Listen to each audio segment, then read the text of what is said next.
আসসালামু আলাইকুম। এটা কি জানেন? আপনারা হয়তো বা অনেকেই যারা এই বিষয় নিয়ে কাজ করছেন, যারা কৃষক ভাইরা আছে, তারা এই জিনিসটা চিনে। তাছাড়া সচরাচর সবাই এই জিনিসটা চিনতে পারবে না এবং বুঝতে পারবে না। আসলে এটা হচ্ছে ডিবের, আমরা ডিপ বলি, অনেকে মোটর বলে। তো এটা হচ্ছে ডিবের লাইন। এখান থেকে মোটামুটি 2 থেকে 2.5 কিলো দূরে ডিবের ঘর। ওই যে দেখা যাচ্ছে হালকা হালকা একটু একটু কুয়াশার ভিতর, হয়তো বা আপনারা দেখতে পারতেছেন কিনা জানি না। ওই যে একটা ঘর দেখা যাচ্ছে, ওই ঘরে আছে হলো মোটর, ওই ঘরে আছে ডিপ। আর এই মাটির দিক দিয়ে, মাটির তল দিয়ে, নিচ দিয়ে পানির লাইন আসে এখানে। এই পানির মুখটা বের হয়েছে। তো মুখটা বের হওয়ার কারণেই তো এখানে ওখানে যখন ডিবের সুইচটা দিবে, তখন এটা খুলে দিতে হবে, এই ঢাকনাটা খুলে দিতে হবে। ঢাকনাটা খুলে দিলেই এই ভিতর থেকে পানি বের হবে। পানি বের হলে এই যে ওদিক দিয়ে নালা আছে, এদিক দিয়ে বন্ধ করে দেওয়া আছে, এদিক দিয়ে খুলে দেওয়া আছে। এই নালা দিয়ে মনে করেন যে পানি চলে যাবে, এই হিউজ পরিমাণে ওই খাতের মধ্যে পানি চলে যাবে। তো এইভাবেই কৃষকেরা জমিনতে, ধানের খাত বলেন, আলুর খাত বলেন, যে কোনো খাতে পানি দেয়। আর এগুলা কি জানেন?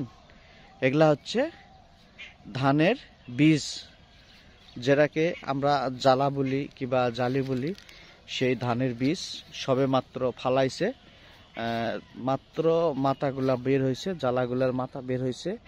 এটা মোটামুটি আরো হয়তোবা 1.5-2 মাস, 15-20 দিন থাকবে। থাকার পরে তারপরে জ্বালাগুলা তুলে তখন আবার যখন এই মাটিগুলা শুকনা দেখতেছেন, এই পানি দিবে। পানি দিয়ে কৃষকেরা হয়তোবা পাওয়ার টিলার দিয়ে, কারো গরু দিয়ে, যার যেরকম সমর্থ আছে, ট্রাক্টর দিয়ে এভাবে এরা চাষ করবে।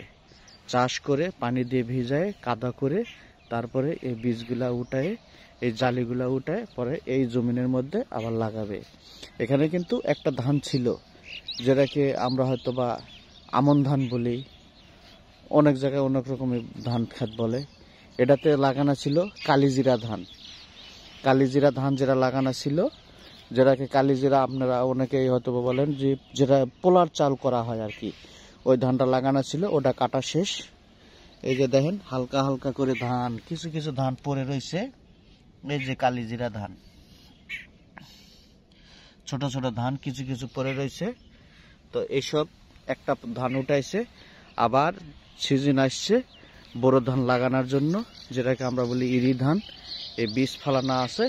এই বীজগুলা মোটামুটি 15-20 দিনের মধ্যে বীজগুলা বড় হয়ে যাবে।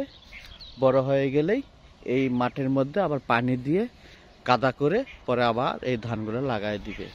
কৃষকের যারা গ্রামে থাকে, যারা কৃষি কাজ করে, তাদের জীবনের এগুলাই হলো সম্বল। তাদের এটাই হচ্ছে সবচাইতে মূল্যবান জিনিস। তো ধন্যবাদ।